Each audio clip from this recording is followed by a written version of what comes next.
সংসদে ১০০ আসনের একটি উচ্চকক্ষ গঠন করা হবে এমন সিদ্ধান্ত নিয়েছে জাতীয় ঐকমত্য কমিশন।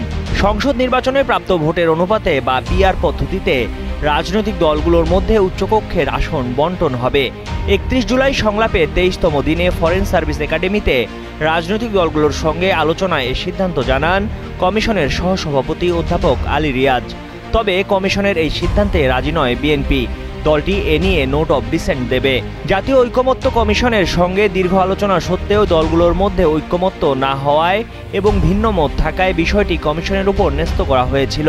সেই দায়িত্ব পালনের অংশ হিসেবে কমিশন এ সিদ্ধান্ত জানায়। উচ্চকক্ষ গঠন নিয়ে বিভক্ত রাজনৈতিক মতামত উঠে এসেছে আলোচনায়। বিএনপি, লেবার পার্টি, এনডিএম, ১২ দলীয় জোট এবং জাতীয়তাবাদী জোট কমিশনের প্রস্তাবিত পিআর পদ্ধতির ভিত্তিতে উচ্চকক্ষ গঠনের বিরোধিতা করেছে।